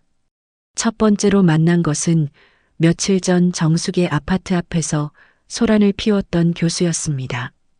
교수님, 제가 오정숙입니다. 정숙이 차분하게 자신을 소개했습니다. 교수가 당황한 표정을 지었습니다. 당신들도 그 여자에게 속은 피해자입니다. 정숙이 단호하게 말했습니다. 무슨 말씀인지. 한지영이 거짓말을 했어요. 제가 교수님의 불륜을 부인에게 폭로했다고 했죠? 교수의 얼굴이 굳었습니다. 하지만 전 교수님이 누군지도 몰랐어요. 한지영의 과거 남자들에 대해서는 관심도 없었고요. 정숙이 차근차근 설명했습니다. 교수는 점점 상황을 이해하기 시작했습니다. 그럼 내가 속은 거야? 그렇습니다. 더 이상 저희를 괴롭히지 마세요. 정숙이 당당하게 말했습니다. 교수가 머리를 감싸며 후회했습니다. 죄송합니다. 제가 너무 성급했네요. 앞으로는 이런 일이 없기를 바랍니다. 이런 식으로 정숙은 나머지 3명의 남자들도 모두 만났습니다. 모든 사람들이 한지영에게 속았다는 사실을 깨달았습니다. 그들은 정숙에게 진심으로 사과했습니다. 며칠 후 은미의 학교에서도 상황이 완전히 바뀌었습니다. 한지영이 체포되고 모든 허위 제보가 거짓임이 밝혀진 것입니다. 교감이 은미를 교무실로 불렀습니다. 은미 선생님, 정말 죄송했습니다. 교감이 깊이 머리를 숙였습니다. 이런 일로 의심해서 죄송해요. 괜찮습니다. 오해가 풀려서 다행이에요. 은미가 너그럽게 답했습니다. 앞으로 더욱 신경 써서 지원하겠습니다. 감사합니다. 은미는 다시 정상적으로 수업할 수 있게 되었습니다. 학생들도 선생님이 돌아온 것을 기뻐했습니다. 일주일 후 한지영의 재판이 열렸습니다. 정숙과 은미도 법정에 참석했습니다. 한지영은 피고석에서 초라한 모습으로 앉아 있었습니다. 피고는 혐의를 인정하십니까? 판사가 물었습니다. 저는 모든 것을 잃었는데 저 사람들만 행복하게 사는 게 억울했어요. 한지영이 울먹이며 말했습니다. 그것이 범행의 이유입니까? 네, 인정합니다. 한지영이 고개를 숙였습니다. 변명할 여지가 전혀 없었습니다. 허위사실 유포, 사이버 명예훼손, 개인정보 무단 공개 등의 죄로 징역 1년을 선고합니다. 판사의 선고가 내려졌습니다. 한지영은 완전히 몰락했습니다. 법정을 나온 정숙에게 옛 동료들이 전화를 걸어왔습니다. 사건의 전말을 알게 된 것이었습니다. 정수가 미안했어. 딸을 위해서 한 일이라면 당연한 거였어. 최 회장이 사과했습니다. 우리라도 똑같이 했을 거야. 고마워요. 오해가 풀려서 다행이에요. 정숙이 안도의 숨을 쉬었습니다. 모든 동료들이 다시 정숙을 지지했습니다. 그날 저녁 태주는 한지영 체포 뉴스를 보고 있었습니다. TV에서 한지영이 법정으로 끌려가는 모습이 나왔습니다. 내가 정말 바보 같은 선택을 했구나. 태준이 한숨을 쉬며 중얼거렸습니다. 10년 결혼 생활을 그런 여자 때문에 망쳤다는 사실이 허탈했습니다. 박수님이 옆에 앉아 있었습니다. 엄마, 이제 제발 은미에게 진심으로 사과하러 가요. 태준이 어머니에게 제안했습니다. 그래야겠구나. 내가 너무 큰 실수를 했어. 박수님이 고개를 끄덕였습니다. 뒤늦게나마 자신의 잘못을 인정했습니다. 이틀 후 박수님은 김병우와 함께 정숙의 집을 찾았습니다. 현관 앞에서 무릎을 꿇고 앉았습니다. 며느리와 사돈어른께 용서를 구하러 왔습니다. 박수님이 눈물을 흘리며 말했습니다. 김병호도 함께 고개를 숙였습니다. 정숙이 문을 열고 나왔습니다. 차가운 표정으로 그들을 내려다봤습니다. 너무 늦었어. 정숙이 냉정하게 말했습니다. 사돈어른 제발. 이제 우리는 다른 길을 걸어갈 거야. 정숙이 선을 그었습니다. 더 이상 관계를 회복할 의지가 없었습니다. 한 번만 더 기회를. 기회는 10년 동안 충분히 줬어. 이제 끝이야. 정숙이 단호하게 말하며 문을 닫았습니다. 박수님과 김병호는 절망적인 표정으로 돌아갔습니다. 그날 저녁 정숙과 은미는 새 아파트 거실에서 조용히 차를 마셨습니다. 창밖으로 한강의 야경이 아름답게 펼쳐져 있었습니다. 이제 정말 모든 일이 끝났구나. 정숙이 안도의 숨을 쉬며 말했습니다. 엄마가 있어서 저는 정말 행복해요. 은미가 감사의 마음을 전했습니다. 앞으로는 좋은 일들만 있을 거야. 네, 정말 고마워요. 모녀는 서로를 바라보며 미소 지었습니다. 길고 힘든 싸움이 마침내 끝났습니다. 이제 진짜 새로운 시작이 가능했습니다. 6개월 후 은미는 새 학교 교실에서 아이들과 즐겁게 수업하고 있었습니다. 벽면에는 학생들이 그린 그림들이 가득 붙어 있었습니다. 은미를 그린 그림들도 여러 개 보였습니다. 선생님, 오늘 수업도 정말 재밌었어요. 한 학생이 환하게 웃으며 말했습니다. 그래, 선생님도 너희들과 함께하는 시간이 제일 행복해. 은미가 학생들을 바라보며 답했습니다. 진심이 담긴 미소였습니다. 수업이 끝나고 교무실로 돌아오니 동료 교사들이 반갑게 맞아주었습니다. 6개월 만에 학교에서 없어서는 안 될 선생님이 되었습니다. 은미 선생님, 이번 달 우수교사상 받으신 것 축하해요. 선배 교사가 축하 인사를 했습니다. 감사합니다. 다들 도움 주신 덕분이에요. 은미가 겸손하게 답했습니다. 정말 행복한 나날들이었습니다. 그날 저녁 은미가 집에 돌아오니 정숙이 거실에서 책을 읽고 있었습니다. 요즘 정숙은 30년 만에 여유로운 일상을 보내고 있었습니다. 엄마, 저 왔어요. 어서 와. 오늘은 어땠어? 정숙이 책을 덮으며 물었습니다. 아이들이 또 제 그림을 그려줬어요. 은미가 가방에서 그림 한 장을 꺼냈습니다. 아이들이 그린 은미의 모습이 환하게 웃고 있었습니다. 우리 딸이 정말 좋은 선생님이 됐구나. 엄마 덕분이에요. 은미가 어머니 옆에 앉으며 말했습니다. 요즘 정숙이가 추천한 선생님이라고 교육청에서도 소문이 자자해. 정숙이 자랑스럽게 말했습니다. 옛 동료들이 종종 연락해서 딸 자랑을 들어달라고 했습니다. 한편 그 시각 김병호는 작은 공사 현장에서 막일을 하고 있었습니다. 30년 회사 사장에서 일용직 노동자가 된 현실이 아직도 믿어지지 않았습니다. 하지만 생활을 위해서는 어쩔 수 없었습니다. 김 사장님, 오늘 일 끝났어요. 현장 소장이 김병호에게 말했습니다. 한때 사장님이라 불렸던 김병호였지만 이제는 그냥 일꾼 중 한 명이었습니다.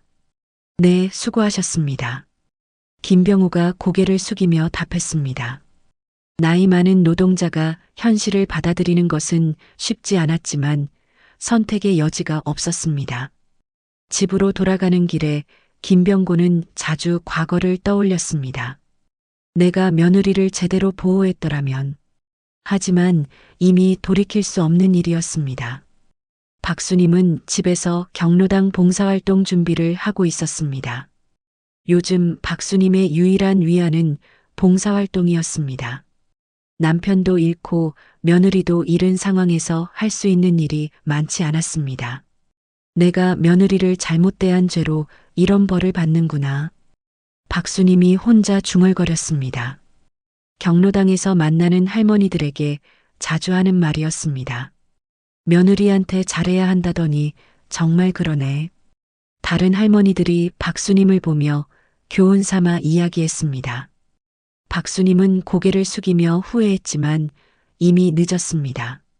태주는 신림동 작은 회사에서 말단 직원으로 일하고 있었습니다.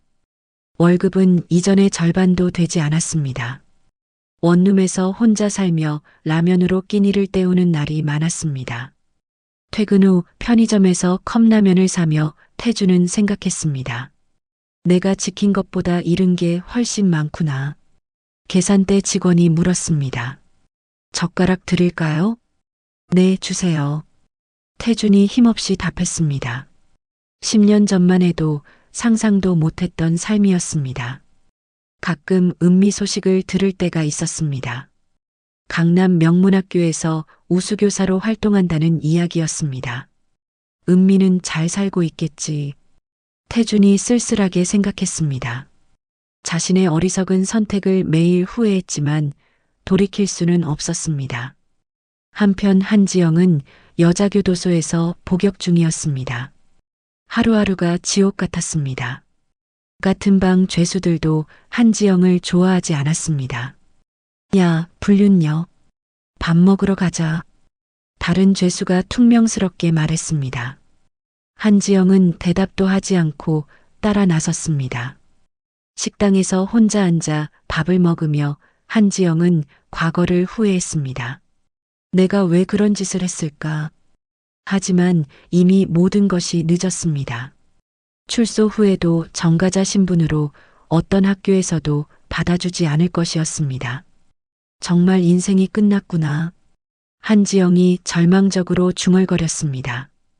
그런 가운데 정숙과 은미는 평화로운 저녁 시간을 보내고 있었습니다. 정숙이 은미에게 조심스럽게 말을 꺼냈습니다. 은미야, 이제 새로운 사람을 만나는 것도 생각해봐야 하지 않을까? 엄마, 아직은 혼자서도 충분히 행복해요. 은미가 환하게 웃으며 답했습니다.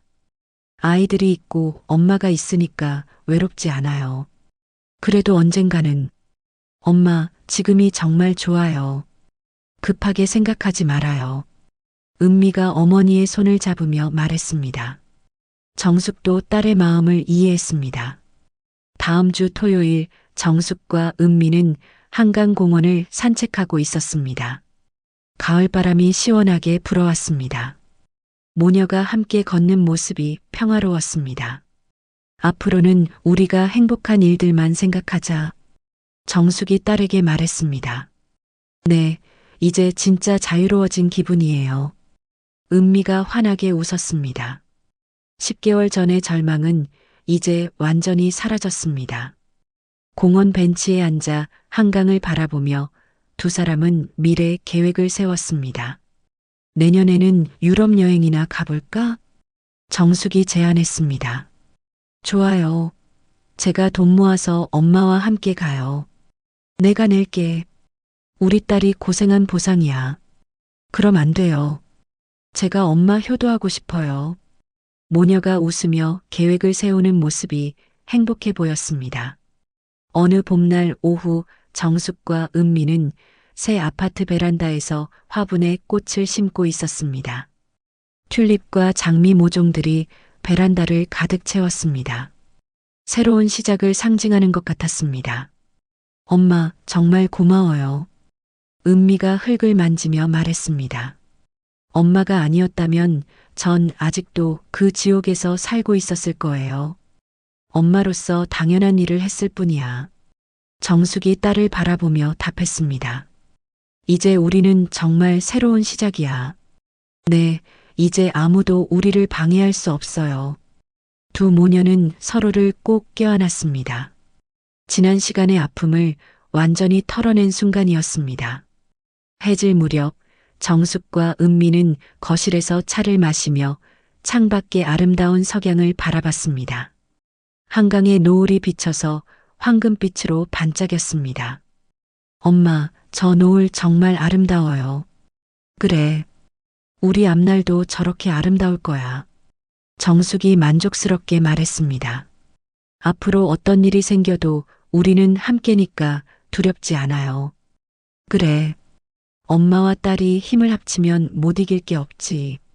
두 사람이 웃으며 차를 마셨습니다. 창밖으로 보이는 서울의 야경이 희망적으로 반짝였습니다. 정숙은 컵을 내려놓으며 마지막으로 말했습니다. 이제 진짜 우리 인생이 시작이야. 네, 정말 새로운 시작이에요. 은미가 환한 미소를 지으며 답했습니다. 두 여자의 당당하고 희망찬 새로운 인생이 시작된 순간이었습니다. 과거의 아픔은 모두 뒤로하고 앞으로는 행복한 날들만이 기다리고 있었습니다. 정숙과 은미는 서로의 손을 꼭 잡고 미래를 바라봤습니다.